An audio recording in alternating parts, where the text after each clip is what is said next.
Jackson Podcast. What's good with y'all today, man? I'm very appreciative of everybody that's tuning in to my show that want to help me discuss this conversation. I put a call-in number just in case it was of y'all interest to call into the show. These are two people that they're on two different sides of the political realm. You know, Dr. Cornel West is on the Democratic side. Candace Owens is on the Republican side. Me, personally, I'm an independent individual.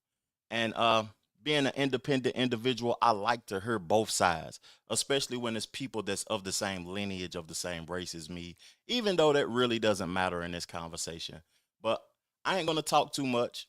I'm going to play the video. And if y'all want to call into the show, I will highly appreciate y'all call in if y'all heard anything that's of y'all interest to discuss.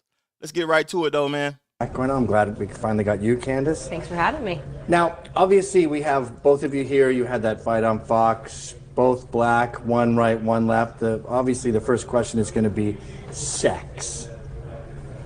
Sex in 2019. I rarely discuss this subject on the show, but I wanted to come sort of sideways with you guys on this. I couldn't imagine being a 20-year-old girl right now, or even a young man in college, with the culture we have today of Me Too and feminism, and I'm at the point now where I think it might be killing romance.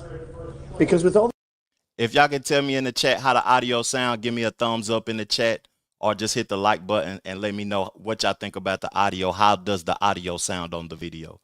I would appreciate that. Thank you. this constant need for uber consent, how do you court a lady anymore? Like if you were a 20-year-old man. Well, I'd have to really use my imagination, brother. That was a long time ago. I can tell you that. No, but it's two things. One is you got the art of intimacy, which we're losing. So that the notion of being vulnerable, the notion of surrendering as opposed to just resigning or dominating, that's being lost, you see.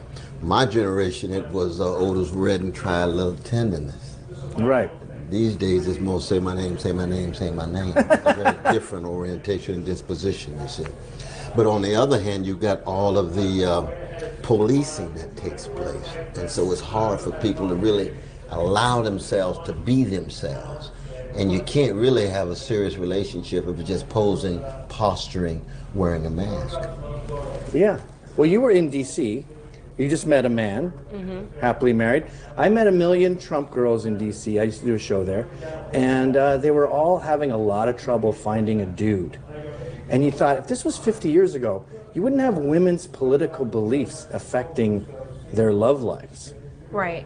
I mean, I think first and foremost, what we're seeing now is not feminism. It's something that's morphed into, I call it toxic feminism. They're pretending to be feminists, but it's not that at all. And it is scary for men to want to date. And the irony is that these toxic feminists, or modern feminists, whatever you want to call them, third wave feminists, are creating men that they don't want to date.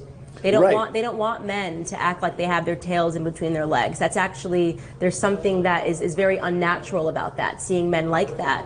But we have a culture and society that's sort of promoting it. I mean, I'm staunchly against it, and I think, the Me Too movement is something that I spoke out against instantly. The concept of just convicting men, absent any details, seeing things trend like #BelieveWomen. I mean, these are the sorts of things, and I'm correlating this to they can make me think of DC and the Christine Blasey Ford stuff, like just believe women. That's a scary thing. I mean, that's literally how black men got lynched. Right, yeah. That's literally what happened to, they got lynched. Just believe the women, this was the allegation, and go out after them. So I will never promote that sort of an ideology. There should always be facts. And that's something that we're seeing sort of disappear today. But you would agree, of course, that there ought to be mutual respect. Of course. There ought to be accountability.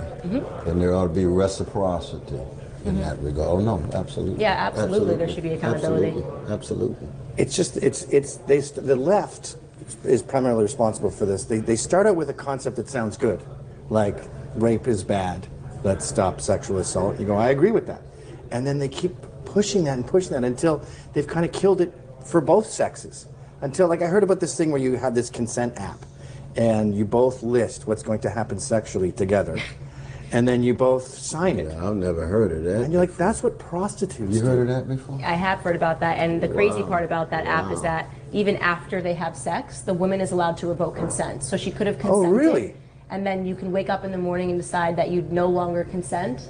And this is what I'm talking about. It's really scary stuff. And what I always try to tell women when I speak to them is I see we have a few viewers on YouTube and a couple of hundred viewers on X also.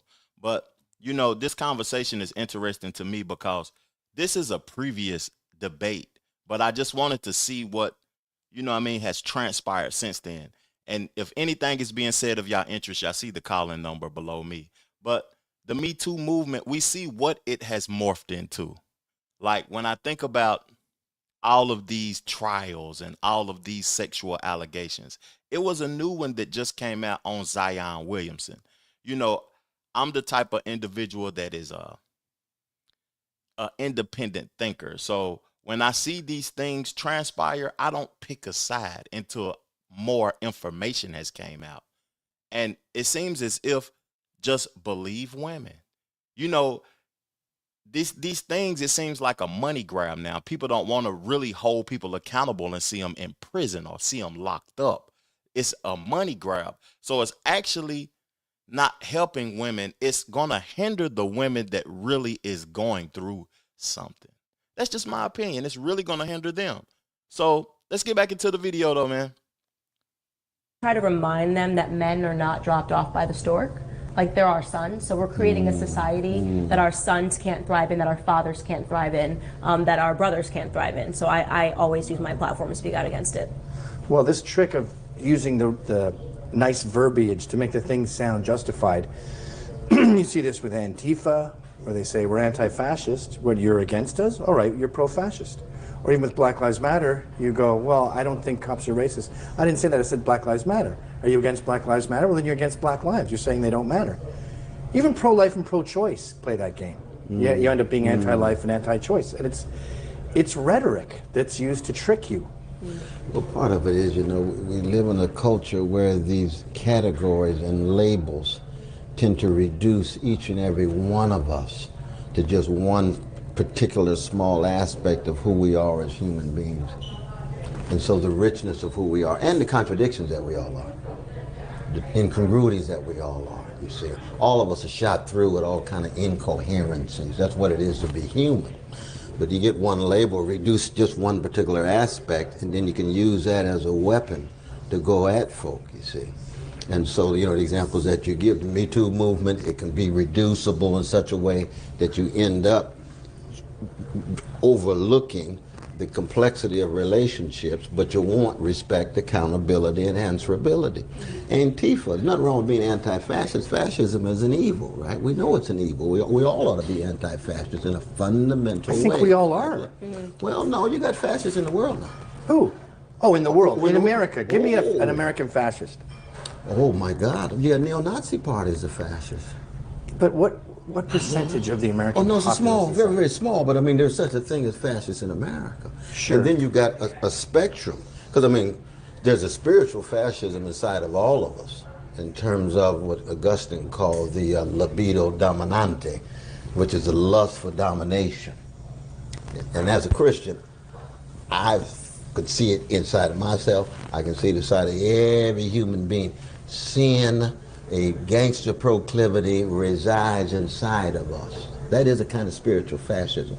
But political, economic fascism, institutional forms, we don't have a fascist party, but we got people who have deep fascist sensibilities. I'm going at Brother Trump on this in terms of when you actually attempt to engage in forms that are swerving outside of the law or suspending the law or demonizing vulnerable people, those are quasi-fascist sensibilities.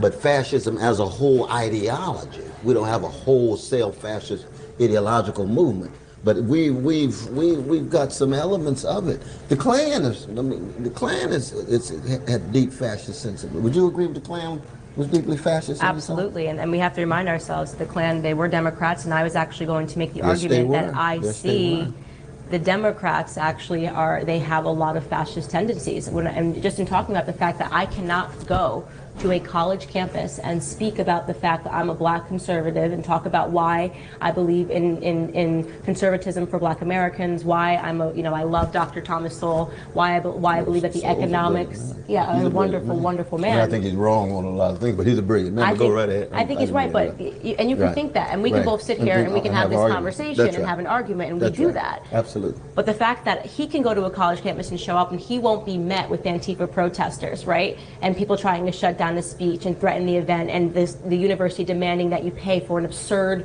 police presence that no one can really afford to put together. That's how you censor me. That's how you shut me down. So to me, that's institutionalized fascism that we see every day on the left. You will never see that on the right. You'll never see any place that you go that's conservative. You will be welcomed. We might say, hey, I disagree with him, but I want to hear his ideas. So I think this dialogue, I think it's important so that people can determine who they actually think is right. If we don't talk, they're not getting a fair determination. And I resent that isn't accepted as a truth. I mean, it's interesting to me that conversations between people that have disagreements is a rarity now. Like, it's rare. Why is it so rare? Why do people have to react with violence if they disagree with somebody?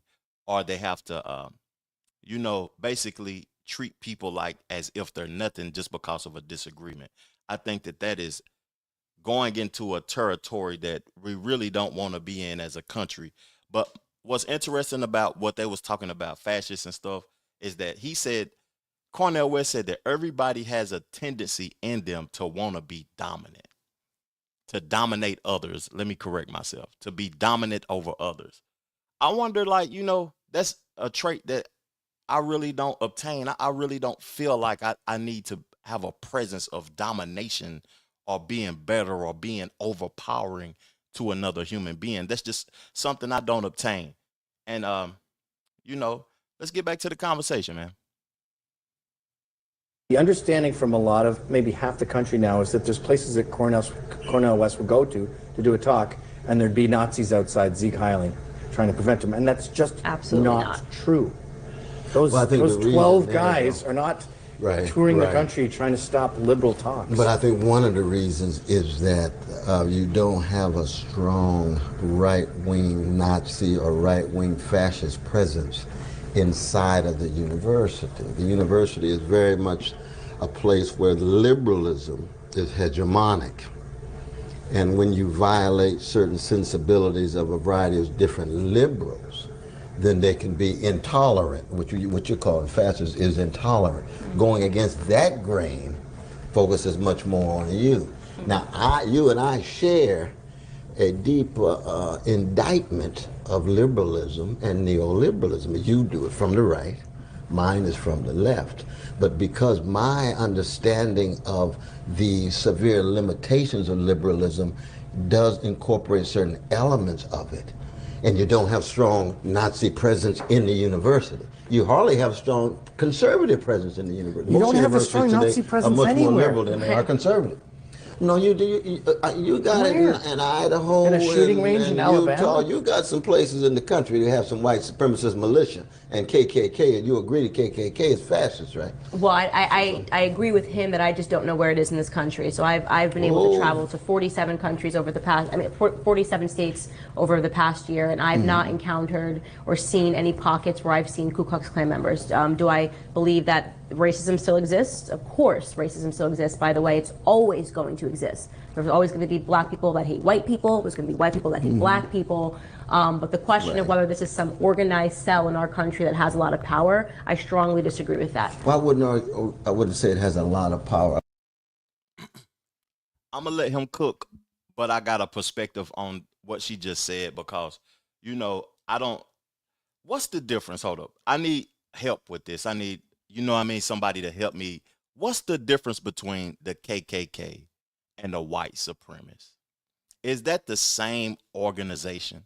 Because I don't feel like you can go in, like I'm from Knoxville, Tennessee. I may live in Charlotte, North Carolina now or whatever, but I'm from Knoxville, Tennessee. Not an hour away is where Pulaski, Tennessee is located, where the Klan was originated at. So to say that the Klan is I don't know if you can go anywhere in America and see them like operating. you'll see the Bloods and Crips operating first. But I'm not advocating for them or whatever. It's just that to use them in this conversation, I think is pointless. Let's let him cook though. Let's see if he correct both of us actually. I would say it has some presence. I mean, they have empirical investigations, though, my dear sister, where you've got over 600 and some white supremacist militia groups, some of whom have death threats. And the FBI keeps track of them because the FBI infiltrates them. Where are they? You see? I don't know where they are because I That's don't the problem. See, hunt them down. that should tell you that they're not a presence because we're two black Americans, and we're two black Americans. We should. I mean, the instantly know FBI is where not they going to be are. lying. I'm not a fan of the FBI. Well, I'm not saying I'm not a fan of the either, but I'm saying is that if this was something that was so obvious, two black Americans sitting here, I'd be like, I'll tell you exactly where they are because I walk down the street over here. They're in Virginia, in this city, in this town. They meet here on Sundays. Every black American that I ask that says there's a Nazi or a KKK presence, you just go, where? They go, I don't know, I read it somewhere. And I think that that's unacceptable. Well, they often cite this SPLC hate map that looks the like SPLC post hate offices. group. I'm on the SPLC list. Tell me what the SPLC is now. The Southern Poverty Law Center has these hate maps. They're a hate group. And you look at it, and I'm on it honestly looks like it looks like post offices. They're everywhere. Yeah. No, And you go, that's but same is true. The Anti-Defamation League will tell you that there are hate groups against black folk, against Jews, against Muslims, against a variety of different folk, and they've got some data. But they're we no, can't they They're don't. also not considered a credible source. They're not because they're Anti-Defamation League funded. is not a- No, not a they're credible not. source. They're funded leftists. They're funded Oh, leftist no, groups. Anti-Defamation is not leftist. Now, they're coming at me tooth and I nail. sat in Congress with them, and I'm telling you right now, They're not leftist. if you saw my recent thing in Congress, I was sitting with all of these professors and all of these people that were, and they had no numbers. And they said, well, we don't know the numbers, but we do know that it's happening. So to me, that seems like a means to control black Americans. This is what I talk about. If this was such a big issue that we had to be worried about it, we wouldn't need an FBI report to tell us. No one needed, my grandpa growing up in the South with the real KKK, he wasn't waiting on an FBI report to tell him that the KKK was That's there. true. They were outside of his door, That's shooting true. bullets inside, and he was running to the back of his house. So this now, we have people that are more fearful, and yet there's less evidence, except they keep saying that there are reports and there are groups that are telling them. That's what I think we have to step outside of. Fair? But you got all these different attacks, though, sister, on folk, not just in churches, but people with death threats and so forth, and these folk who supposedly are keeping track on the sources of these threats say that they're not just falling from the sky. There's got to be some networks that are in place. Well, they say that Candace and I are the networks. They say that Jordan Peterson, Dave Rubin are the networks. I don't think nobody said Sister Candace is head of any I'm kind on the SPLC list. They put some map on it. They said that I was radicalizing people on the internet. Is it such a radical idea to think that black Americans can do it without government hand? You know what's interesting about this conversation also is that Candace done strayed away from politics on her platform, and now she's talking about things that's going on in the UK, Bridget Macron, and all of that old type of stuff. But I find that this is interesting because, growing up in the country in the South, like where I grew up at, the KKK, their presence never existed really. Now, am I saying that in a way like that I'm advocating for them now, but is us always using the KKK or white supremacists as something to complain about? Is that a victim mentality? Let's get back to it. Handouts? Okay, then guilty as charged, because that's literally what I go around and I say on stage. I say black Americans to do without government handouts. I am now across the board. They say that I'm radical and I'm poisoning people. They tried to blame me for inspiring a mass shooting in New Zealand, saying that this person got radicalized by my ideas of black conservatism in America. I mean, they play really horrible stuff, and fortunately for you, because you hail in liberal land, you are a liberal. Well, I'm not liberal now. I'm a leftist. You're a leftist. I'm a leftist. Sorry. I'm critical, yeah. What's the difference in your liberal The difference is liberalism refuses to engage in the critique of capitalism, refuses to engage in the critique of empire and imperial policies, and it refuses to engage in the milquetoast character of the Democratic Party. Liberals are in the Democratic Party. I have a critique of the milquetoast character of the Democratic Party. Okay. When you talk about the plantation of the Democratic Party, I'm with you wholeheartedly. I've talked about the Obama plantation. We can talk about the Clinton plantation and so forth. Now, I come right back and say, You know, there's a Trump plantation too. All of these politicians, all of these parties have their plantations. Well, I'm not. And I'm not a party person in that sense. I don't tell people that you can go anywhere and hear me speak. There is nowhere where I tell people that they should abandon the Democrat Party and go to the Republican Party. But you got a critique of the Democratic Party, Democratic leadership. Oh, 100%. Absolutely. I do. And Republican leadership as well. I mean, there are people in the Republican Party I still have absolutely no respect, God bless his soul, for John McCain, the Paul Ryan types. I regularly critique those people too, but it doesn't make the headlines, right? So I mean, I critique both. What I advocate for is independence.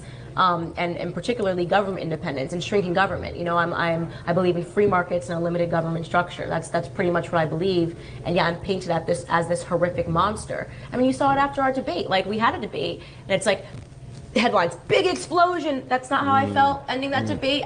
That's not how you felt. I emailed, tried to get him on the show, but that's what they need. They need to make it seem like we're constantly at war. Well, you're a huge threat to the left. They sensationalize these kind of things all the time for their own ends, for their own gain. No, but I didn't mean to interrupt. Go right ahead. No. And I think Candace is a threat to the left because she's bringing blacks to Trump, and without the black vote, the DNC is done forever. Can you maybe explain what Blexit is?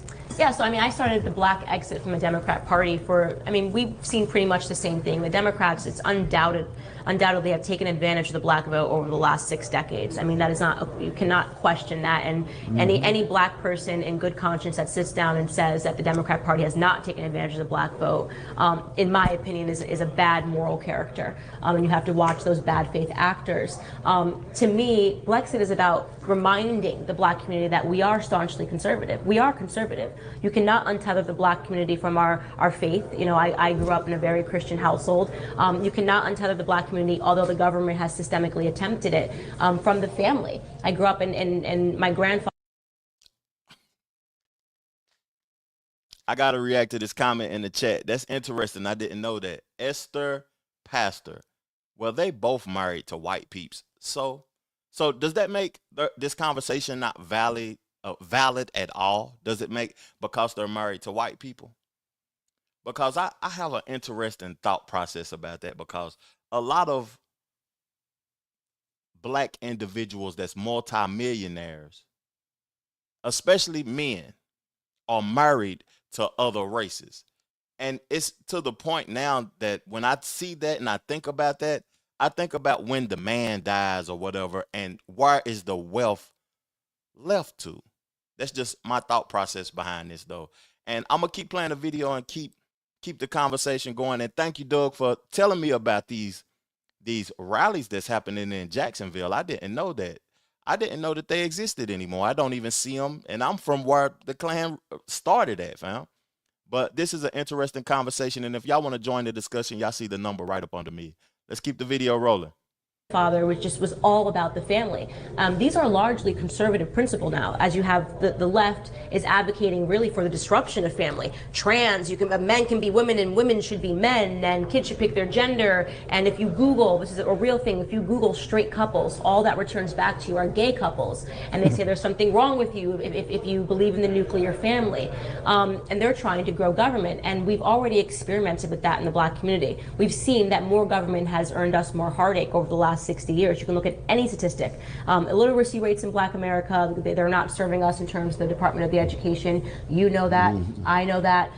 The breakdown of families, single motherhood rate at an all-time high at 74%. You know that. I know that. So how can we stand behind people that are advocating for more government? Handouts. $22 trillion into the welfare system. Black Americans are poorer today than when they started giving out welfare in the beginning. So my perspective is just, we got to try something different, and that something different is getting up off of our own 2 feet, putting our families back together, starting our own businesses, and that is a free market capitalist perspective, which lands me on the side of conservatism. But you see, exactly, but I think the challenge here is because both of us share a deep Christian faith.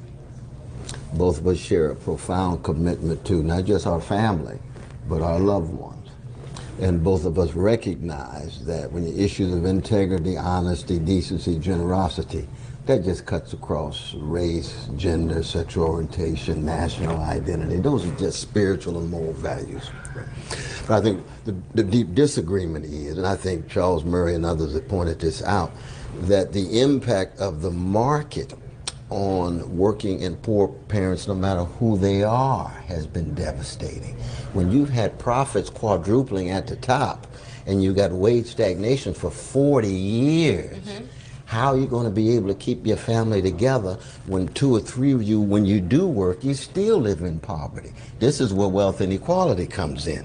And see, when you talk about free market capitalism, if we had a free market capitalism, that's one thing. We've got a corporate dominated. Crony capitalism. Exactly. It's crony, it's predatory, 1% at the top, no matter what color they are at the top, even though they're disproportionately vanilla, but we shouldn't have bailed out the banks. We would agree with that. No, absolutely. We need real capitalism, real free market capitalisalism, not crony capitalism. Well, I would just say we need a fair society, whatever it takes. Right. But how do you do that? I don't understand. Well, one is you have to have conversations, to be honest, to put a spotlight on what is not talked about. And if you have taboo issues that you're unable to interrogate and question, then you can't have a. I want to know what's y'all thoughts about this, because they're talking about capitalism and embracing capitalism and stuff. And I'm a person that believes that capitalism is one of the best ways of financial structure on the planet, because America may be the country with the most debt, but America has the most financially successful individuals. But when Trump won and I seen Mark Zuckerberg and all of these multi-billion-dollar individuals link up with them, I seen that they was going to create like a oligarchy of all rich individuals. And I feel like capitalism has morphed into monopolized capitalism, to where all of the people at the top are working together to stay at the top. What's y'all thoughts about that in the comment section, or call into the show? Y'all see the number up under me and tell me what y'all thoughts about that. Real talk. A conversation, and part of the dialogue is we got this little narrow conversation between a Republican Party, most of which is tied to big money. You got a Democratic Party that's tied to big money but acts like it's in the diversity and so forth. And by diversity, what they mean is symbolic representation of well-to-do black and brown and yellow and women folk at the top, when the vast majority of black people and white and women are catching hell. And they're supposed to live vicariously through the success of these celebrities at the top, you see. And so in that sense, you just have to be honest. He's right. It's hard to have a candid conversation about these things. But part of that's our fault. So I take the perspective, so what I believe in above anything else is personal responsibility. So I don't look externally and say that everything that's happened to black America is not our fault. I agree. Right? We have people that, yes, and this has to do with the breakdown of family. When you remove the father from the home, that's why I'm so strong about dads being in the home, those kids will pursue that paternity elsewhere. So we're seeing black kids turn to the streets. They're turning to Jay-Z, they're turning to hip hop, and they're idolizing these people. And these people are taking them in a direction that's not helpful to them, right? So the majority of we know, for example, California, 75% of black kids can't pass a literacy exam. They can't read a book, right? But if you ask them trivia questions about Jay-Z and Kanye and rappers like T.I. and Killer Mike, they'd be able to come back to you on that. Or you put them in the studio and their intelligence, and some of them have a genius that's undeniable. Right. So my thing is that those decisions, like us taking, welfare incentivize that bad behavior in terms of removing fathers from the home. We have to be smart enough and wise enough to understand that and to turn that down. The answer to all of these problems is not more government solutions. You can't say the government did all of this and now we need more government to correct it. That doesn't make sense. That to me is the definition of insanity. Trying the same thing over and over again and expecting different results. But part of it is that our precious black brothers and sisters who are poor and working class need exactly what you and I have access to, which is some jobs with a livable wage. They need access to some resources so that their conception of dignity is also tied to responsibility. Right. But we have to learn. And that's what we haven't been able to do, for the most part. And even when you generate a lot of jobs, it's not jobs with a living wage. Even when you have access to the housing market, it's hard to get the housing that is adequate, especially given the market taking over, the gentrification that's taking place, people unable to gain access to neighborhoods. See, I grew up in a neighborhood. I didn't grow up in a hood. Now, we were broke as the Ten Commandments financially, but it was still a ghetto. It wasn't a hood. It was a neighborhood. You know Donny Hathaway's Ghetto. When he sings that song, and he and Leroy Hudson wrote the Ghetto, they talking about love, affirmation, as well as poverty, but it was not victim mentality at all. Curtis Mayfield was singing, he's singing about the ghetto in Chicago. He's not singing about a victim mentality at all. Right. He's talking about dignity, resilience, and struggle, but you would admit the poverty was overwhelming. That's partly a result of the history of the country. Slavery, Jim Crow, American terrorism, lynching, and so forth, you see.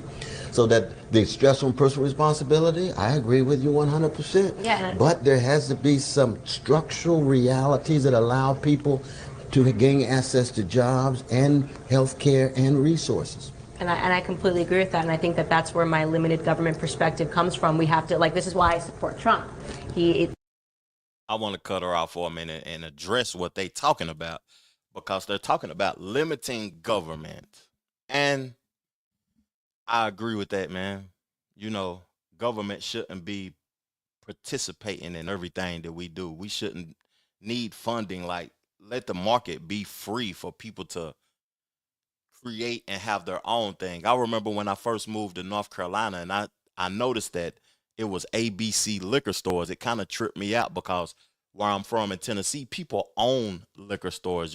You're capable of being an independent owning, and I don't like when the government has their hands in everything financial. So they started talking about civil rights and welfare, and it's a conversation going on in the black community right now about reparations. It's like a viral conversation. Every day I get on the internet, it's another discussion about reparations. And I'm for reparations at the end of the day, but when I think about reparations and I think about the government being involved in everything, even with civil rights. What are y'all thoughts about civil rights and integration? Was it beneficial to the black community? What is y'all thoughts about welfare and the fathers? I'm a product of the fathers being removed from the home. I'm a product of that. So I feel as if the government gives reparations, it will be something attached to it that will hinder the people. So I agree with her about less government. That's just my take. What's y'all thoughts? Peeling back on regulations, I think, is the most important thing that he's done in office. It becomes impossible for an entrepreneur, like I had cousins that live in the projects, who, oh, I want to start a food truck. And then they go and they figure out how they can start a food truck, and there's about 80,000 government regulations and steps preventing them from doing that. So it de-incentivizes them. Now they no longer want to start a food truck, and this is what I love about Trump. So people are caught up in I don't like the way he speaks, I don't like his decorum. I like his policies, I like what he's doing. And so I call myself a Trumplicant. I like Trump. If the Democrats had a candidate that was talking the way that he was talking, then I would vote for that candidate as well. But I think he's the only person that's sort of disrupting exactly what you're talking about and actually presenting more opportunities. And that's a fact, because now we have the ever in this country lowest ever black unemployment. So you can say it's not enough money to support the households. We give Trump credit for that. Right, but you can say there's not enough money to support the households, but that's decisions that are being made. So you're a single mother and you have 3 kids. Well, of course that job is not going to be able to support your household, because there are other decisions that you're doing where it's not meant to support a household. I want to read y'all comments because I just want to, support the people that's watching the show, man. I appreciate you, Laura, Matt. I ain't mad at you. I appreciate y'all tuning into the show. Laura says, get the government out of all defense of real estate speculation laws. Facts. Make property subject to homeowners, not franchise corporations owning and selling land. Where my hand claps at, man?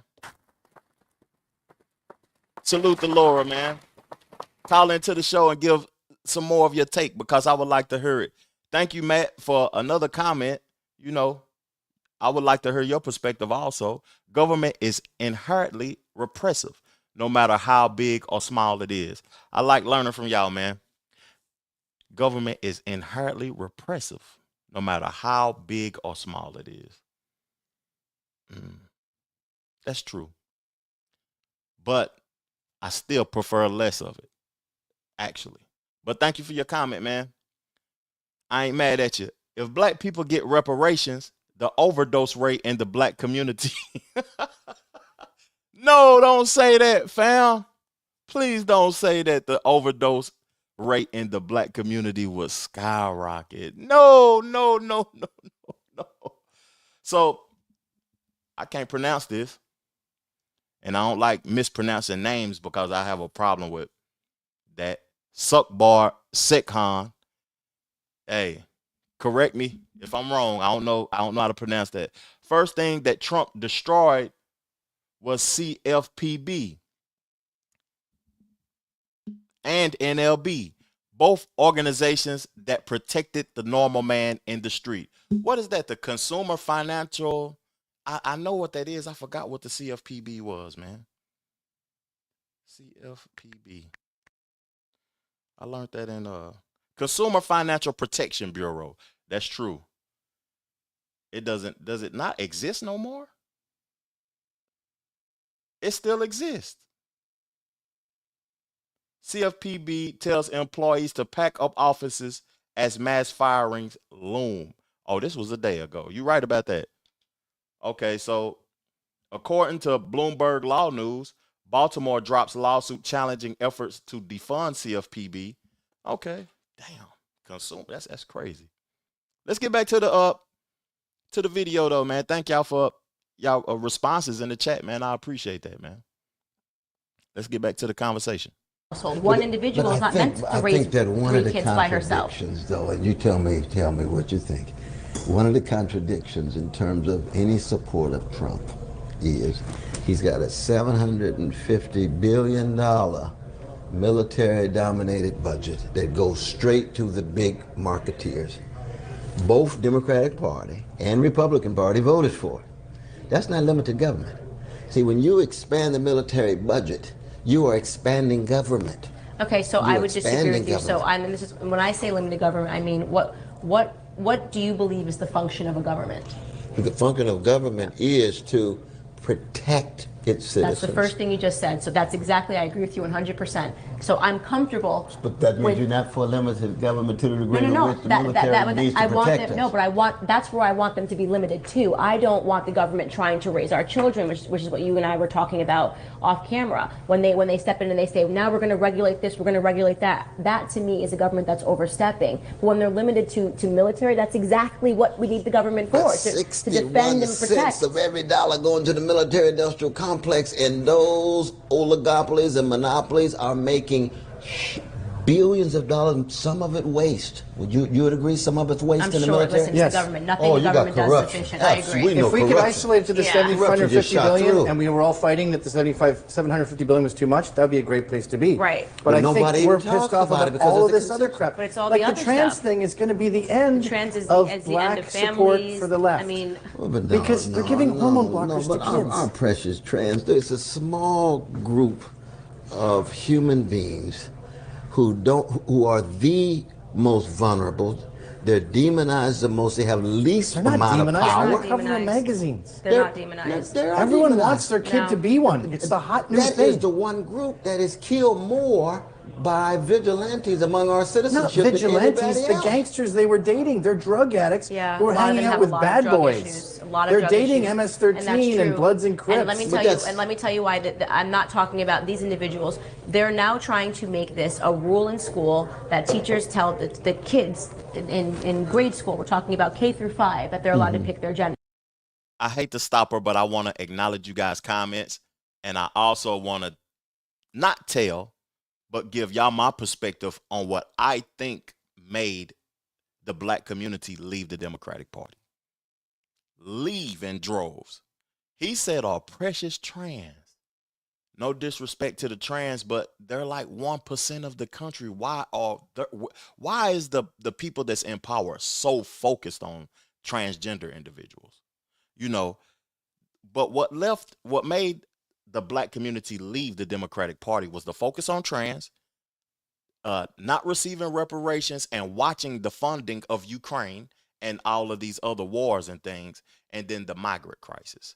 That migrant crisis made people tap out. But let me read y'all comments, man. I want to tap into y'all comments, man.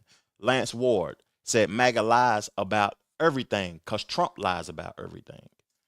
And Cash Kennels, I love what she is saying, but black women should never speak for black men. That's right. Black men should speak for black men. That's true. That's true. That is definitely true. Men in charge a million years, but women are the problem. Stop the cap, bruh. Are you talking to me or who are you talking to, Cornel West or me? I don't, help me understand. What about our precious babies in the womb? Facts. That's facts. Okay, erase the bagels. I like that name, man. The Klan was fascist and they were Democrats. And these are the smart blacks. The Klan were fascists and they were Democrats. That's true. There was Democrats. The Klan was created by the Democratic Party or was entrusted by the Democratic Party. And these are the smart blacks. Oh, man. You got to stop. You got to relax with the foolishness. That's where I have a problem with it, okay? You live your life, you want to dress as a woman, you want to dress as a man, God bless you. I believe that this country should protect personal liberties. 100%, I agree. I will never have an issue with that whatsoever, okay? Right. But when you get to the extent now that you're demanding, that I now have to recognize people, that a grown man wearing a dress, I have to use the right pronouns, or I get fined or go to prison, which is actually happening in states like California, okay? That's ridiculous. So because I had two eyes and I call somebody the correct pronoun, I can get in trouble, right?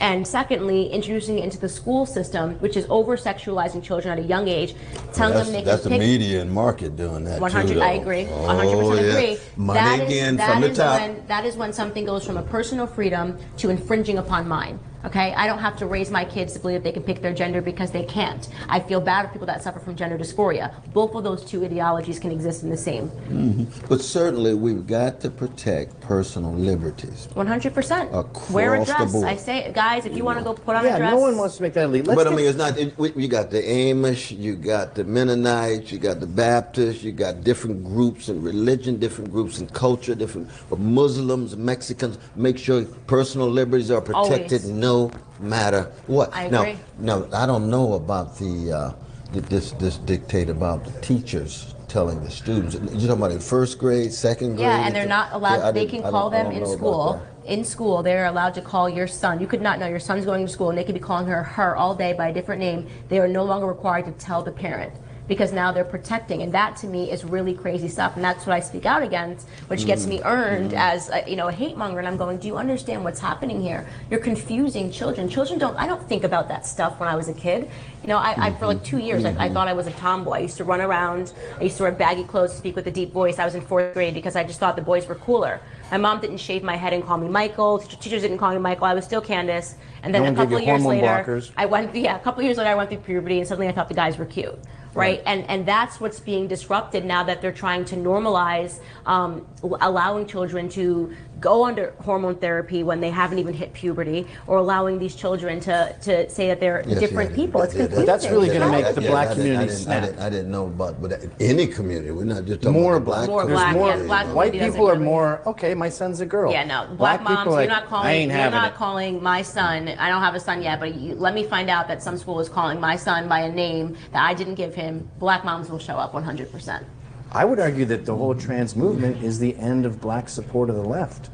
They pushed it too far. Right. I think a lot of the left sees blacks as their pets, and they're going to lose their pets. Their pets are going to start misbehaving now. They do treat us like pets. No, but when you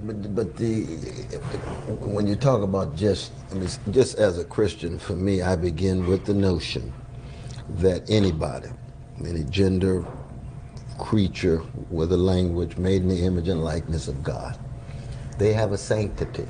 That's why I say precious trans folk. They got the same sanctity that I have, that my daughter, my son, anybody else has. I agree, 100%. And that's just a spiritual truth that I hold on to, whether it's popular or unpopular. I'm just going down with it. I agree with you. But then when you move into society, he gotta stop. Didn't he run for president? I rock with Buddy. I even had the opportunity to interview him. I rock with him heavy. And he was running for president, and I don't know, he faked me out or didn't answer my emails and didn't continue to answer my emails. I guess he got busy or whatever. But he gotta stop with that ideology, all precious trans and this and that. This is weird. I want to read your comments, and thanks Cash Canels for the subscription, man, for subscribing to the channel, man. I try my best to do my work, man. Right now I'm taking online classes with NYU and Rolling Stone so I can be further like good at journalism and getting the message across, because man, I want people to be able to get the message across in a genuine form and in a genuine fashion, and not hurt people that's always capping and lying and not looking out for the best interests of the people. But thank you, Jamal Watkins, for tapping into the channel. Why is he defending this trans BS? No party agrees with kids being exposed to that. For real. Let's get back to the conversation though, man. Thank y'all. You see, I don't want any kind of social engineering. That's what's You're happening. getting folks saying, okay, this is the only way to go. No, That's what's happening. See, I don't know about that. If I saw that kind of thing, I'd be critical of it. I'll send you something on it a bit. But it's so easy to fall into a kind of dehumanizing mode. And I come from a people who've been dehumanized so easily.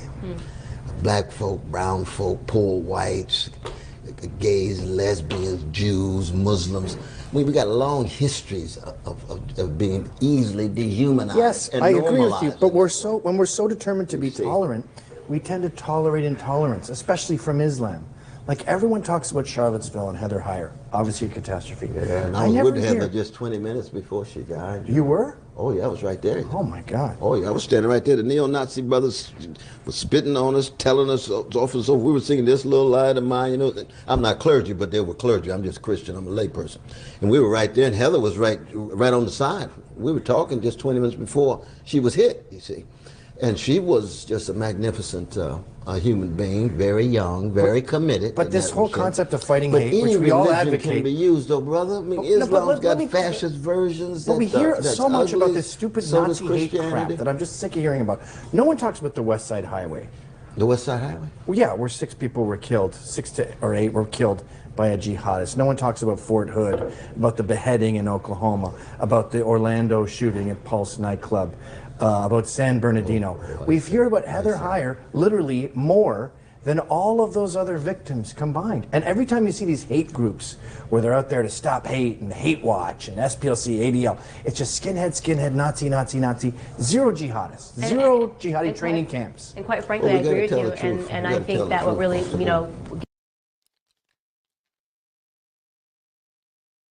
Notes from the path.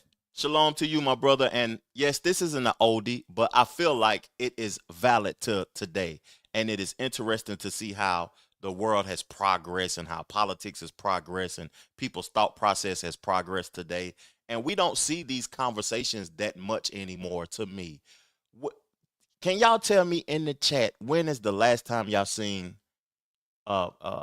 like two black one a Republican, one a Democrat, sit down and have a conversation about things that's of their interest and they are not arguing? I would like to see it more often. I just don't see it. And when I seen this re-uploaded to this guy's channel, I had to spark a conversation from it and chop it up with my people on my channel also, man. And if you're new here, go ahead and subscribe to the channel. We're going to keep having these type of conversations, and we're going to keep discussing things that's, you know, valid to the world right now. And if you want to call in and further the discussion, you see the number right up under me. Let's go. Gets really, well, some black people can get very upset with me because I say, you want me to focus on white supremacy when we know that 95% of black Americans that are killed by other black people. 19 a day. 95%. Yeah. So my chances, I should be more afraid sitting next to a black man. All right, then if you're looking at just statistics, people don't like that, 'cause that's the truth. They don't like that. Oh, no, it feels better. Let's focus on the white supremacy. Let's focus on this area, which basically never happens if you're looking at statistics, because you don't want to talk about fixing our communities. And when I spoke at the White House 2 weeks ago, I spoke about Tyshawn Lee. It does happen. Yeah, but 95% every year, of black Americans that are killed in a homicide event are killed by other black people. And that's not even including Hispanics. So maybe another 3% were killed by Hispanics, who knows? We're talking about a slither of people, black Americans, that are killed by whites in this country annually. And yet the focus on it would make you think it's happening every single day. That's my problem, because you want to know what that says? That says that they're purposely having us focus on things they're never going to fix our community, okay? If we want to talk about fixing our communities, you got to talk about gang violence. Because that's, and I spoke about that at the White House, Tyshawn Lee, a 9-year-old kid who got shot point blank, lured into an alley and shot point blank because of gang violence, because someone had a hit against his father, so they decided to kill his son. The guy was laughing in court. Everybody turns away from it. We're not going to talk about it because, oh, what's happening in our community. Let's instead go out and protest in the strange event that a black American gets shot by a police officer unarmed. And this is the crap that I say. They have you looking at something that's never, ever, ever going to matter, right? That's never going to fix anything because they know that we're slaughtering ourselves at a faster rate, and that's what they want. But two things. One is that there is a difference between a policeman who kills a person and a citizen killing another citizen. Because the police represent. True, but they're killing 19 a day. No. I mean, the blacks numbers are like absolutely 10 a year. And we have to speak the truth. Yeah, and so the truth that you talk about in terms of disproportionately black on black violence is something that you have to speak to. But the second point is this, though, that there are a number of folk in the black community who both talk about it and try to organize against the black on black violence. So why don't they have the platform that these Black Lives Matter groups have? Well, one is because you got a liberal media that does not want to put a spotlight on black people organizing themselves and dealing with problems inside of the black community. Yeah, they cooking now. I apologize for pausing it because they are cooking. And you know, one thing I want to tell y'all, because I've been talking about me taking these online classes at NYU. I was going through the work and everything, and they was talking about Democrat stuff. It was like democracy and democratic and all of this, and it's like I don't know what they're trying to program in me, and I don't like being programmed. But I want to read a couple of comments though. Thank you, Jamal Watkins, for subscribing to the channel, man. You're very appreciated. And you're right, it never does happen, man. You know, that's what he talking about on this thing. So notes from the path. Notes from the path. You're right. Love the combo. Dr. West is always a class act. Great example of dialogue across ideologies. Love his respectful engagement, though. Stands firm on his values. And he also says, I'm independent, leaning a bit right, just for your information. I agree with that too, my brother. I'm an independent also. But I have conservative values, and it's not because I wanted to be conservative. It's because growing up in the impoverished community that I grew up in, and I'm not complaining or saying that I'm a victim from that because I came up out of that, but I had to conserve. The word conservative, you know, I had to conserve. I had to learn how to conserve. So let me read another comment. So that means she should ignore racism and wear White Lives Matter shirts. That's interesting, man. That's interesting. Jamal Watkins, call into the show, man. I would love to hear your voice. If you want to call into the show, man, and give further your ideology and perspective so I can hear your thoughts about what's being said during this conversation. You know, we have Irving P. What's popping, man? Definitely want to hear this later. At the bar now. Thumbs up. Salute, man. Thank you for tapping into the show. I appreciate that. Let me play the video, though. That would help us. Well, I mean, that's a certain white supremacist sensibility. Right, and that's what I say. So agree. Absolutely. But that does not mean, though, that you don't want to keep these police accountable when they shooting these young folk day in and day out. Accountable. They go Not to day in jail. and day They out. lose their They pension. go to jail. You got one going to jail, brother. You got one going to jail out of all these shootings. Let's correct the record. This is not happening day in, day out. In the year where they made it seem like it was the absolute worst, in 2016, 16 unarmed black men were shot and killed. By rate, more white men were killed by. It's 1,000 But also in the unarmed, men, unarmed can mean was armed. It can mean trying to kill going you at with him, the trying to car. kill. That's correct. 16, even if we're being generous, 16, you had a higher chance as a black American man of being struck by lightning than you did of being shot unarmed. Okay, white men were killed by police officers at a higher rate, as were Hispanic men. We know none of their names because it was a narrative. It was all about the black vote. They draw up a narrative. They decide who they're going to go after. In 2016, it happened to be police officers. We're going to see who it is in 2020. You know, I gotta stop Candace on this because, you know, I like Candace. I like Cornel West. This is the benefit of being independent. You know, Jamal Watkins, he says that They have been killing us for hundreds of years, long before we killed each other in this country. That is a true statement. But you know, when I think about, I know that he's talking about the police killing us and they got to be held accountable.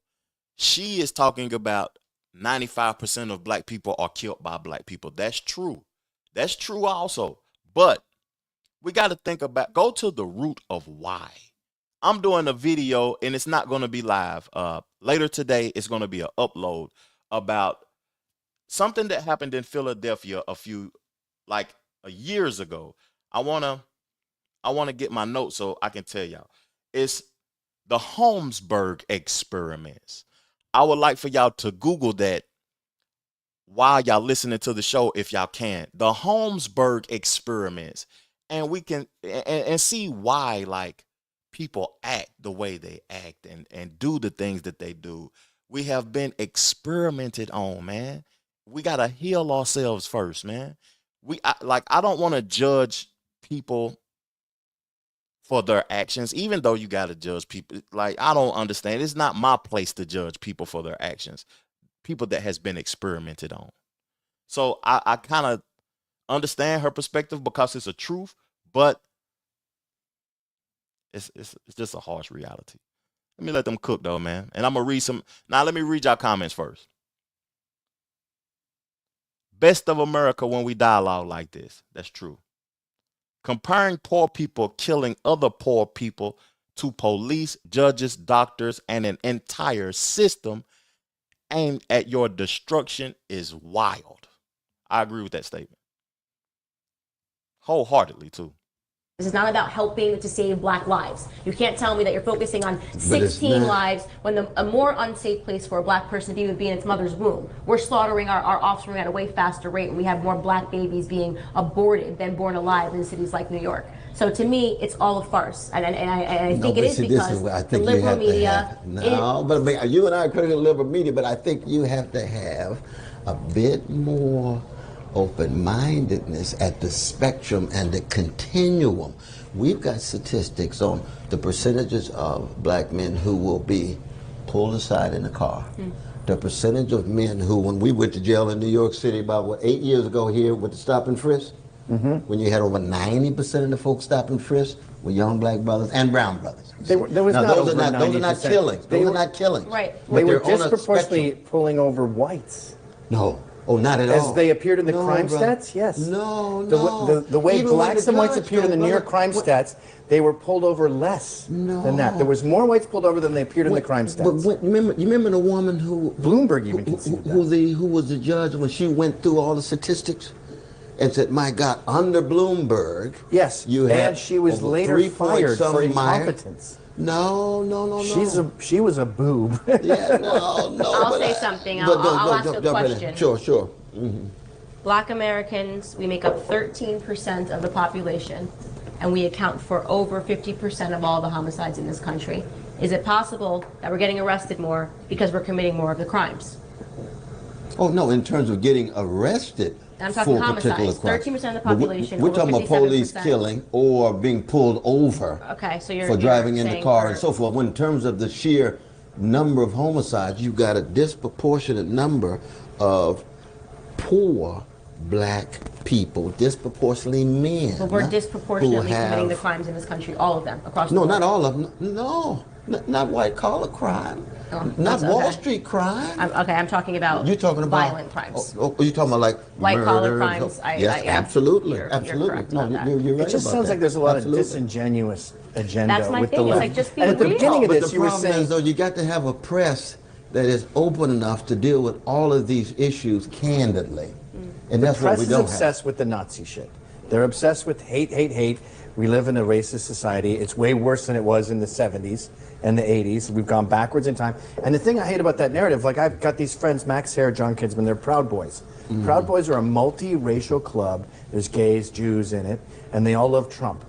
The DNC is pounding on them. They're a hate group. These guys are getting sentenced next week, Max Hare and John Kinsman.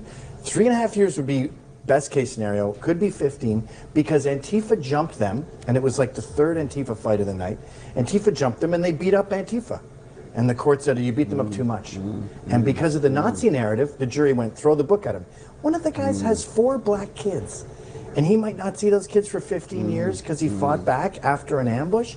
And it's the idiotic Nazi narrative. They call me a Nazi sympathizer. They call me a person that supports Hitler. I mean, you're exactly right. They overuse that term, and the problem is that when you do that, when you're willing to paint such a broad stroke that you start calling black people white supremacists, it becomes very hard to take you seriously. They call it multiracial white supremacy. But you know, one of the ironies of Charlottesville was, well, 2 things. One, I saw a black man marching with the neo-Nazis when we were being spit at and cussed out. No, you know why? Because he was not a neo-Nazi. No, I didn't say neo-Nazi. He's marching with them. No, he wasn't. There was 2 rallies that day. There was the statues. That's what I was going to say. It was about and the then there was statues. the neo-Nazi crap after. And it was when separate. Trump said there's good people on both sides, That's what he was talking about the statue rally. There were people that were just black people that were there protesting because they didn't want the statue torn down at all. But and these then they folks, I'm mixed talking about the that one with the neo-Nazis. mask and had the live ammunition with the neo-Nazi signs. What, the Dukes, I mean the Dukes has the Confederate flag? Or neo-Nazi signs? It was a combination of Confederate flags and neo-Nazi signs. You know, there's about 29 groups there. So it was a heterogeneous group of right-wing folk willing to involve in violent activity. That whole thing was a bizarre shit show that we talk about way too much. Antifa to you, see, Antifa actually saved a number of our lives from being attacked in Charlottesville. Because there was, all of a sudden, we were standing there, and as they walked by, after about 20 minutes, it got more and more intense. Police pulled back completely. That's what jeopardized your life. Police pulled back completely. The mayor trying to cause a scene. Well, this was a crucial factor. I agree with that. Police saw what was going on and just sat there. They were told to. But all of a sudden, when there was a charge with these ammunition mask on and it coming at us, and we're standing there, the rest of the folk are in their clergy costume. I'm dressed just like I'm dressed now. And all of a sudden, Antifa comes in swinging to protect us. Well, let me tell you something. Now, you see, that kind of self-defense is very important. I think a right to self-defense is crucial. But listen, It's I crucial. can't Tell that to the victims of Dayton, Ohio. Ohio. Let's not make Antifa sound light, because they are a domestic terror group. They've attacked me multiple times. They've thrown things. I was sitting in a restaurant eating breakfast, and they chased me out and threatened my life, and we had to have the entire police force. Maybe They back killed in the 9 day, people in Dayton, Ohio. Maybe back in the day, some KKK members defended somebody, but to paint them in a light that they're suddenly a great group because they did one I'm thing. talking about my experience with them. Yeah, I got to but make we sure have to my be clear. experience with They them. are a Your domestic- experience with them is one in which they did something that was wrong. If they Yeah, attacked I you was at eating breakfast breakfast. and tried to threaten your life, It's all on camera. then that's Yeah, wrong. I was I remember eating that. breakfast, you know? Well, America's That's experience wrong. with them is also sending in Antifa guys end up in jail for this bullshit. They end up putting other people in jail. They end up committing suicide because they're in over their heads. And then the Dayton, Ohio shooting was 9 people dead, including the shooter himself. I've counted about 17 deaths that come from Antifa rhetoric and Antifa violence. I don't know about that. They're more a than black domestic people that were terror killed by group. police officers. Pardon me? That's more than black people I that don't were know killed by about police Right. officers. Okay, look, I have a bad feeling the cops are going to bust this soon. Let's try to get some tangible, hard, concrete things that could help the black community in this country. Give me. Dear sister, I mentioned one. There has to be honest spotlight casting on realities that fall outside of our ideologies. We have to That's be what we're candid across the screaming. board. We got to be candid about the militarism at the top. Got to be candid about ugly treatment on the bottom. You got to be candid about the wealth inequality. You got to be candid about the issue of personal responsibility. So free speech. You got to be. Oh, absolutely. You got to have free speech, but without injurious harm. Okay, so Candace should be able to injurious harm. talk at any college. Oh, sure. There's no doubt about that. Now, of course, see, college is a different place than a community. And what I mean by that is that colleges do have the right to decide Yeah.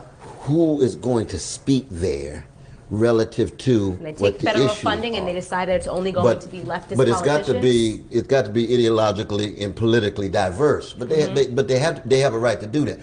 But when it comes to community, that's very different. You have a right to speak any community, any corner, and ought to be protected there as long as you don't engage in injurious harm. Right. You I've see. never, ever, ever Absolutely. advocated for violence. I've never been violent towards any person. I say what I believe. And I think that you'll find, and this is why I think the media is so obsessed with painting us as they did after we had our debate, is that we actually agree on more than we disagree. I think what we disagree on is how we fix it, right? So we totally disagree on how Well, we we fix have it. a critique of the establishment in both parties.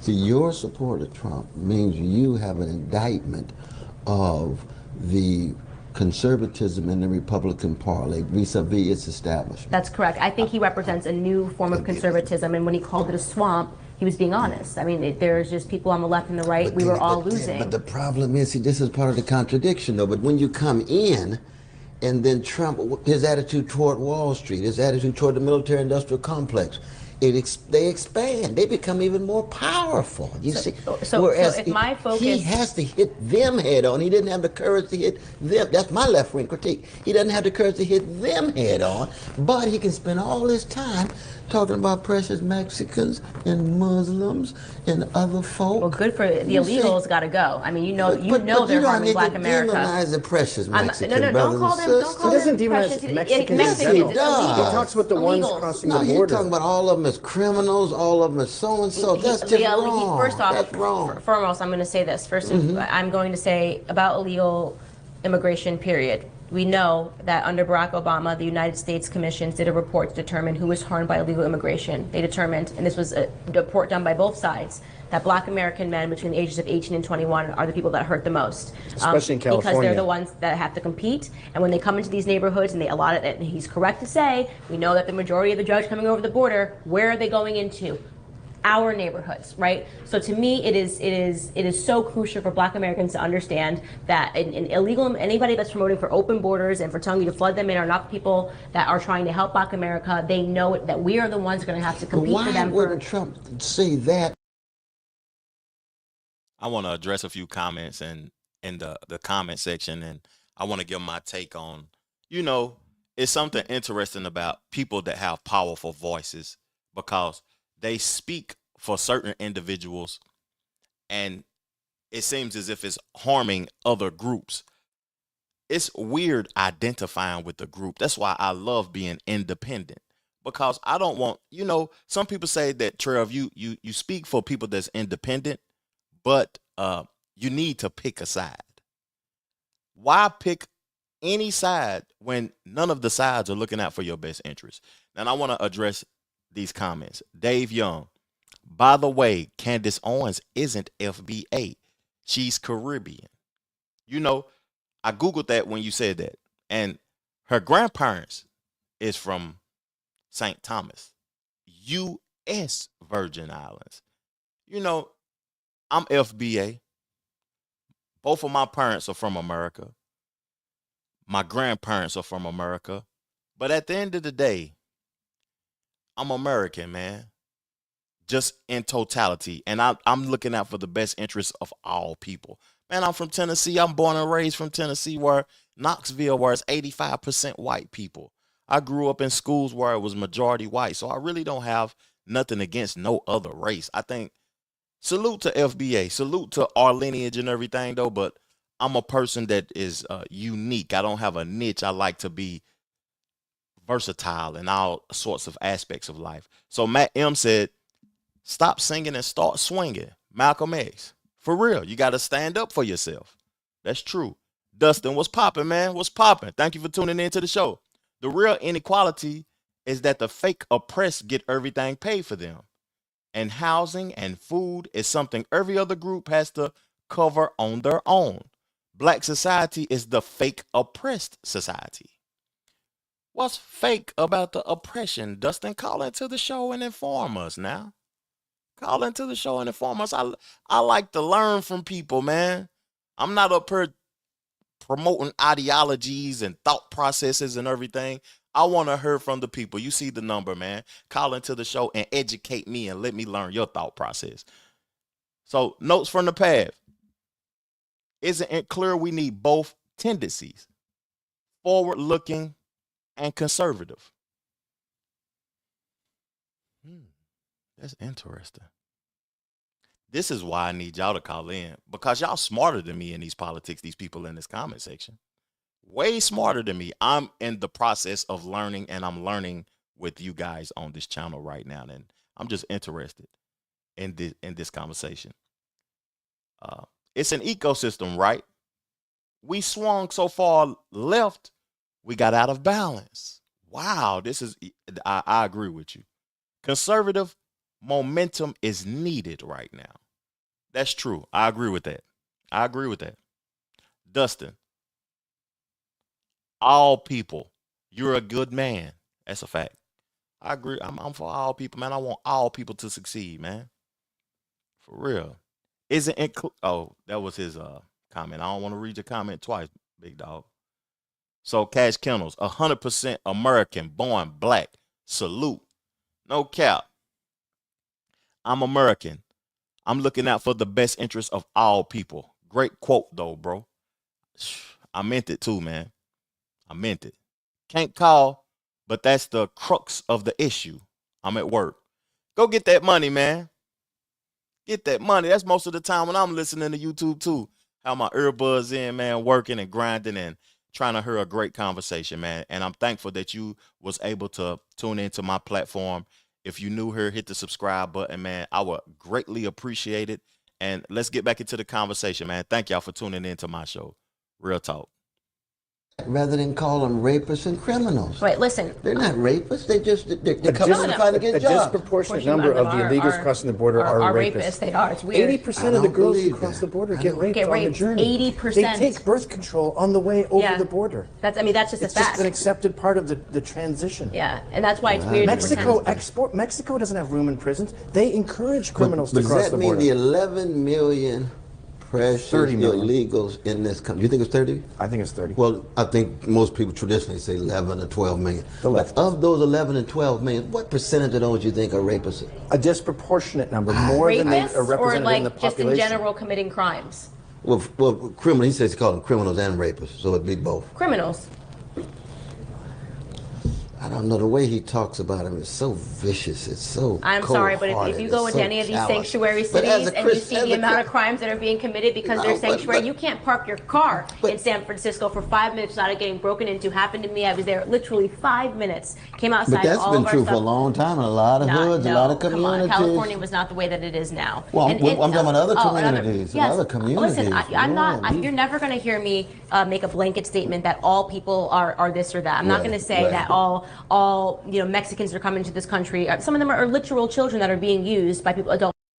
I want to address something with y'all too, because this is them talking about sanctuary cities provoke me to speak about this. What are y'all thoughts on transgender sanctuary cities? What are y'all thoughts on that? Like,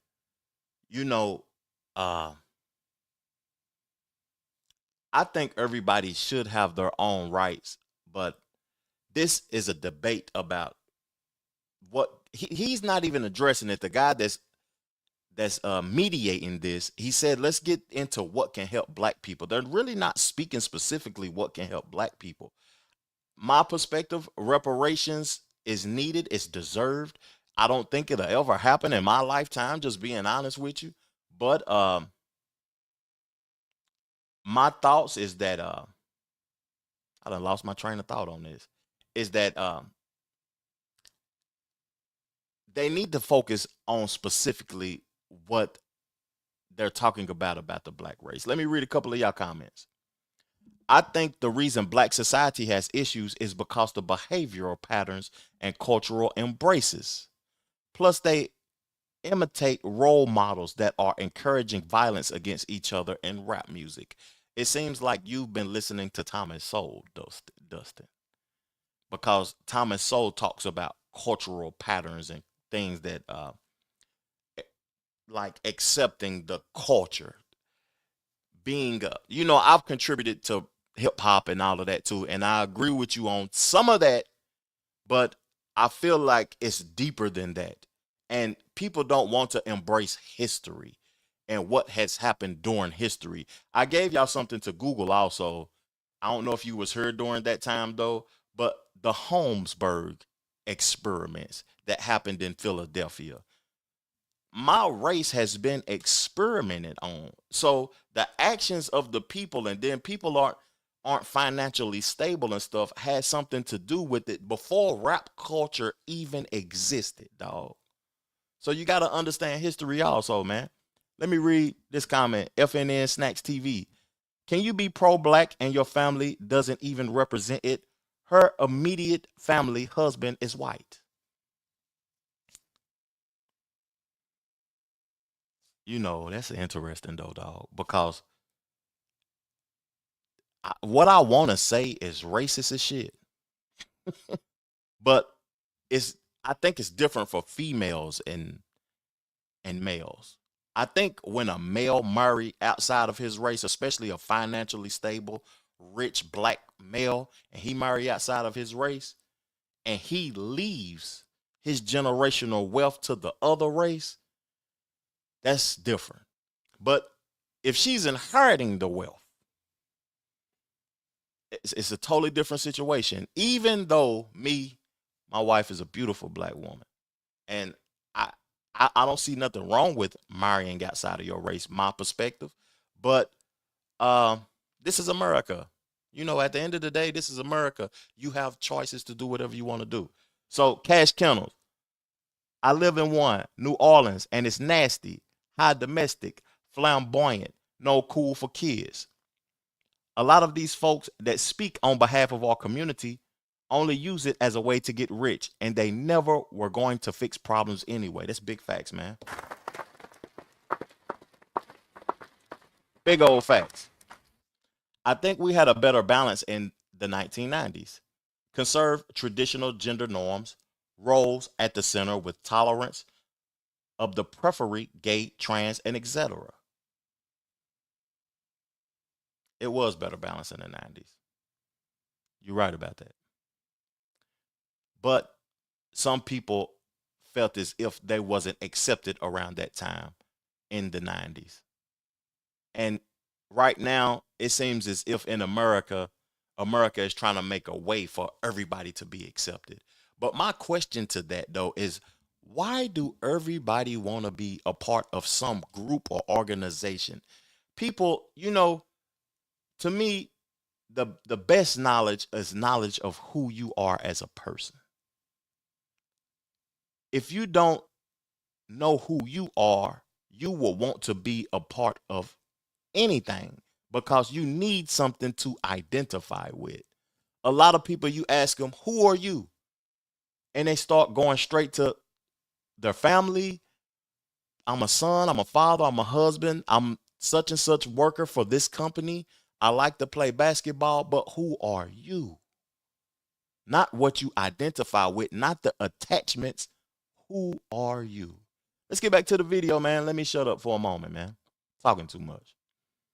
That are trying to get in here. Like, he cannot, he should be careful not to issue those blanket statements. And listen, and here's what I'll say, by the way, but he has, because you know what? Then he was a candidate, now he's a president. And he hasn't done those sort of sweeping, statements since then. And people are holding on to it because now he's actually proven himself to be a pretty stand-up president. He's delivering results. He hasn't said anything super harmful to anybody at all. And I agree that illegal immigration is a problem that needs to be tackled. So I'm willing to look over a sentence that he said while he was on the campaign trail and look at what he's actually doing. He said a number of times, but yeah. He didn't say it a number of times. He said it one time in a speech. He says, at Fishbreeze, he said they're not giving us their best people, and that's a fact. If they are their best people, the government would be fighting to keep them in their countries because they'd be driving up their economy. Obviously, they're not giving us their best people.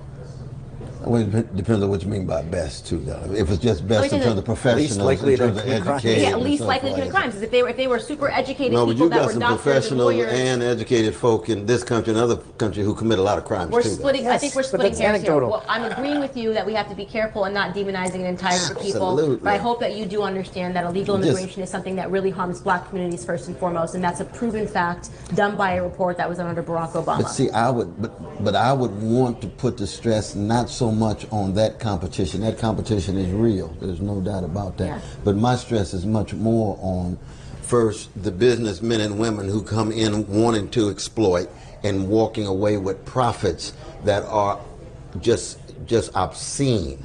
And this is where I'm with Brother Bernie, as you know, right? I'm much more concerned about that top 1% that comes in a variety of different colors who are getting off with obscene wealth and resources, while those of us who are in the middle classes, working classes, and poor fighting for the crumbs.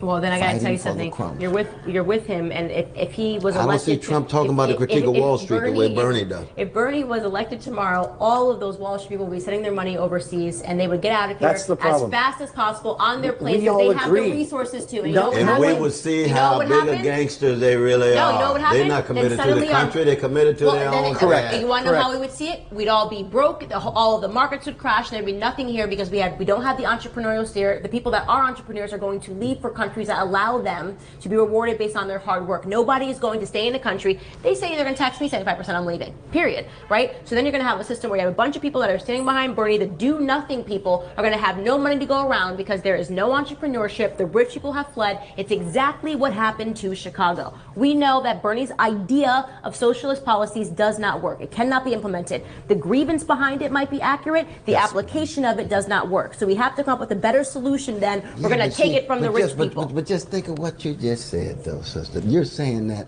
Wall Street has got America with a gun to its head. No, I didn't say that. When you said it, if in fact Bernie were elected, they would leave the country, no commitment to the country. That's just common sense. And I watch would the leave country too. go under. I would leave too. I'm not Wall Street. That's common sense. If you're telling me that they're going to tax me Are at 75%. you saying that your commitment to America is such that you would rather leave the country with No, my money than watch commitment to America myself go and under? my family is enough that I'm not letting you take 75% of my hard work as a girl who came from absolutely nothing and grew up in a rat-infested apartment. Eisenhower No had higher government. levels, Do my not care. sister. I'm answering your question. Eisenhower had And you want to higher answer my levels. question. As a Would you girl who leave came under from nothing and Eisenhower? worked for everything that I have, no government is coming in and taking 75% of my income. I would leave. It's not a commitment to an America. It's a commitment to myself and a commitment to common sense. So Oh, she start cooking right there. I gotta address that because, and I want to address this comment from FNN Snacks TV. I also appreciate you for your comments and for tuning into the show, dog. Thank you. In America right now, individualism is being promoted more than ever. I want to know y'all thoughts on taxes and y'all commenting on her too. I want to read those comments. My fault. I want to know y'all thoughts on taxes and the rich being taxed more than the working class. Because I have a perspective on that. It's interesting that they talking about I would just leave. I ain't gonna pay all these taxes or whatever. And people with money really feel like that and they think like that. And people that doesn't have finances that will be just stuck here and having to deal with the circumstances from the government. But let me read FNN Snacks TV comment because this is a good comment. Justice was never served for the genocide of slavery. When you do something against another party, you pay by either time or restitution. Land America never paid for is crimes against Black America. That's true, dog. But they still committing crimes to this day. It's a different form of slavery that's going on right now to me. It's not physical, it's mental. It's a structure, it's a system, and it's working effortlessly. The only thing I can say is that I would like to unify and bring my people with me. But before I can do that, I would have to be able to help myself mentally first. And you got to help yourself first. That's just my take on that. Let me read Dustin's comment, man.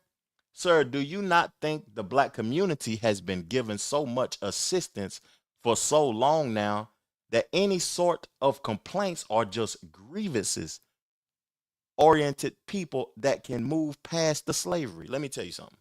First of all, it was, the assistance was to keep people hindered. I'm a part of that generation that grew up on welfare. Welfare was created to destroy the family structure, dog. It kept the man out the house. You know, what the man gonna do if he can't be in the house with his children and his woman? He gonna go out and commit crimes. And another thing I want to say about, you said, do you think the black community has been given assistance? I don't think that black people have a community. By definition of community, I think black people have neighborhoods and live in neighborhoods. I don't think we have a community. Correct me if I'm wrong. Real talk. Notes from the past said, it's a good question though. We got all these different identities because we losing connection to God. I ain't even gotta read no more of that. Notes from, he killed that. You ended up choosing a lesser substantial identity. I don't know that word. Just my observation though.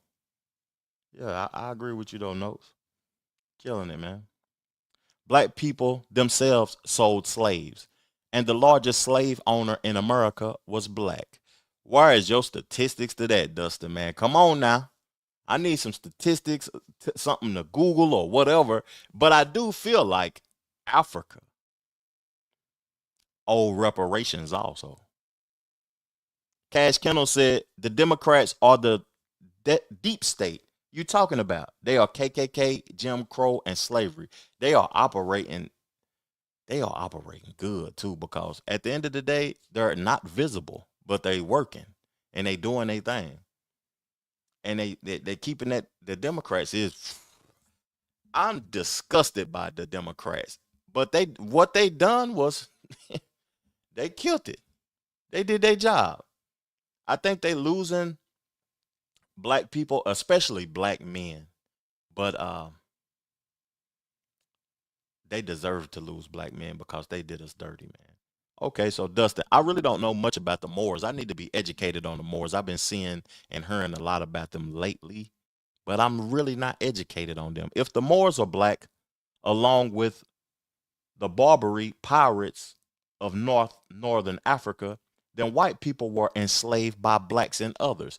You know, I went to the African American Museum in DC, and blacks, I know blacks wasn't the only people slaves. You know, white people, you know, just by the word white and black, just think about it from the root of it. They just as lost as black people by identifying as white. Caucasians is from the Caucasoid Mountains, man. Am I wrong in that? Caucasians and white people need to know where they originally from and their roots. History is being removed from all races so the government can keep their power. Because if you don't know who you are, then you just don't know who you are. Okay. And welfare was a Democrat thing also, still is. Yeah, that's true. Anthony Johnson was a black man and was the first slave owner in America. And I'm going to do my research, Cash Kennels. Capitalism with no cap, in my eyes, is no different from other forms of socialism with no cap, aka dictatorship. Okay. Loss of male role and influence is major. That's facts. We need black and white boys, good male models to follow to help regulate us, rein us in, affirm us, etc. This is from 2019. It's true, John Cassell. It don't matter if it's old or new, if it's informing us. And if you, sometimes you got to go back to the past and see what certain things that was being said in the past has to contribute to what's going on today. I'm going to play a little bit more of this, y'all. It's going to be a link in the description so y'all can be able to see this in its totality on your own time. But I just appreciate everybody tuning into my show, man. And we're going to continue to listen to this. I'm going to give a final take, continue to read comments, and I'm going to get up off of this thing. I appreciate all the new subscribers to the channel and everybody supporting me and this perspective. And I tried my best to be as genuine as possible with my thought process. Let's keep it going. Let's let them cook. But what I'm saying is, so if you had lived under Dwight Eisenhower's regime where they had 80%, They had you would have 80%. left America? No one paid that. No. That was like No, a few movie they had stars. 80%, brother. No one was paying that. Under though. FDR, they had even higher. I have You to would look have it left up. FDR. I'm going to plead ignorant because I'd have to look up We- because we'd have to that check that out. sounds high to me. I'm 80% telling you, does not sound accurate, yes, so I'm it gonna was for plead that ignorance, 1%, I because can't it debate was something. gradation. You know, it was gradation. I would It have was to for the plead 1%. ignorance. It was But this for the was back when that 1%, I'm talking 1% about. It was for the was like 1%. It wasn't for everybody now. Infinitesimally small percent of the population. Movie stars, moguls were paying those. 90% it was. Yes, but I think everyone agrees. No one likes a $500 million CEO salary when the people on the assembly line are paying 30. obscene. The problem is Absolutely. when the It's obscene. government tries to regulate that shitty situation, they make it even worse. The government makes everything worse. You were talking at the beginning about. So what do we do then? How do you recognize the dignity of the worker if the only alternative is if we do something and intervene, the well-to-do walk off with their wealth and watch everything One thing we do is Why don't close the borders. Yeah, exactly. Why don't we actually put more wealth back into the country, close the borders, take care That's of not our enough. people first, hashtag America first, right? What he's talking about, and create opportunities for the people that came from nothing like I did to become wealthy. But based on their own hard work and their good ideas. I don't need to hate the rich man. I want to learn how to become the rich man. Well, this is where we have a difference. If it were the case that when we say America first, we were saying American poor and working people first. We are. We're not saying that. No, wealth inequality has gone up. No. It's gone up. Yes, but the tax they've cuts both gone up. Would The you rich- agree the poor the have tax gotten cuts help the richer. rich The gap much has more than gotten it did bigger. for the working people? No, I would disagree. You think that Trump's tax cuts It helped worked? The corporations that got those tax cuts, I have two sisters. Both of them then instantly got bonuses and raises because of the tax cuts. I have a cousin who works for Starbucks. I'm Anisa, rich. They were murder on me. who works for Starbucks. She got a raise instantly. So you're saying the corporations got the tax cuts. The people work for the corporations. That's what you trickle down economics. Yeah, but trickle down doesn't trickle the way it should. Nah, I think So I just answered your question. agree. Every single person in my family think we can received control benefits the because of that, trickle. and they are not wealthy by any stretch of any imagination. One of them was working at Starbucks, and she got a raise because of the tax cuts. And You know, that's why I asked y'all that question, and I'm gonna read the comments and get up off of this thing, man. I appreciate everybody tuning in. But that's why I asked y'all the question about overtaxing the rich. This may be a Republican ideology, what I'm about to say, but I told y'all I'm independent. I feel like everybody should be taxed the same. I don't dislike you because of your financial status. I don't dislike nobody, period. I don't even have the energy to dislike people. But I feel like just the thought of taxing somebody richer just because they're financially stable is wrong, because if you tax me and I own a company, then I'm not going to be able to help the people within the company as much as I would like to. You know,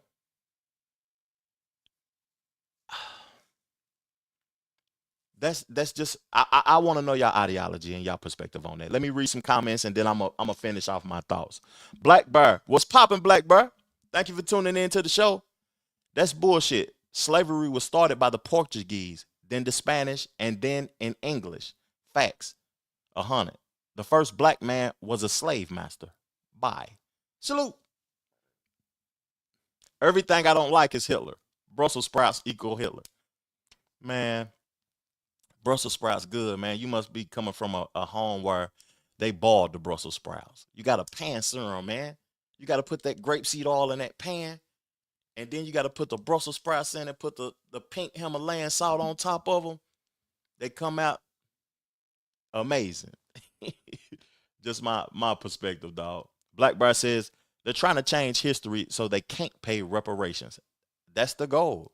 And it is not just for black people, period. They're trying to erase history of all people so people don't have no information or nothing to stand on.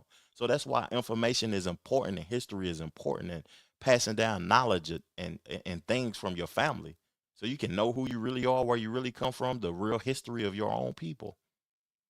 His whole demeanor says victim. Whose demeanor? Cornel West. Dustin says, sorry, I had to disengage to find names. Hope I didn't miss any questions. William Ellis Jr., John Catherine Stanley, to name some of the black slave owners. Thank you. I'm going to research that too, but I know it was some black slave owners also though, man. But what was the majority, man? And what does that even mean that it was black slave owners? Appreciate the chat and your kind of energy, my friend. Salute notes from the path, man. I'm just trying to keep it positive and learn from the people and learn from just learning in general. That's a healthy thing, man. I remember growing up in my community, I just wanted to get out of school. I didn't even like learning and stuff. And then as I got older, I realized how important knowledge was and being knowledgeable and using information. And I just started embracing it. And that's all I want to do is learn all day long. He's a sneaky little commie. Okay. Even the biggest slave owner was black.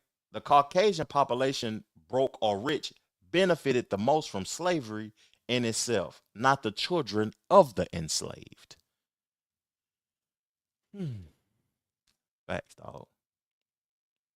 Wrong. Slavery was started by the Arabs, but was a thing 1,000 years before. What does it say in the Bible about slavery? It says a few scriptures about slavery in the Bible, but I'm not going to get into that right now because I'm about to get up off of this thing, man. Black Bear facts. So, Kami Thong Hoots Harwin, slavery has been an unfortunate part of human history since before recorded history. We can't really say who started it other than human beings. I like that comment. And I'm going to end the show off on that comment. If y'all want to, look at this video in its totality, it will be in the description. Thank you for tuning in to my show. I'm very appreciative. If you like what you heard and you like the conversation, subscribe to the channel. I appreciate y'all. Every show, at the end of the show, hold up, let me read y'all. It means no one has clean hands. Primitive people did primitive things. Should we be pushing young black and Hispanic people to register as independents? Yes. All people should be independent. You should, my perspective, you shouldn't be picking no side, man. If people ain't looking out for your best interest just because your mama, your cousin, your auntie, or somebody is Democrat and you think that you like the way they speak, they look, or I don't care if you racist or whatever, you got to do what's in your best interest at all times, man, and the best interest of your family and your loved ones. So most definitely register as an independent. Don't give nobody your vote if it ain't what's best for you. Real talk. The Bible says it's going to be slavery in heaven. Stop the cap. What scripture is that, man? Don't just be posting comments. Stop the cap. Slavery is more complicated than we get in U.S. public education. But slavery in U.S. South, primarily whites owning black African slaves, was particularly brutal. And that is the majority of it. Facts, man. Black Bear. Slavery as we know it today was started by the Europeans. There's a European country called slaves. Thank y'all for the information, man. I got to get to Googling some of this stuff, man. I appreciate y'all, man, for tuning into the show. At the end of every show, I say peace, love, plenty of abundance. Make sure you go get you some money, and I'm gone. Chill.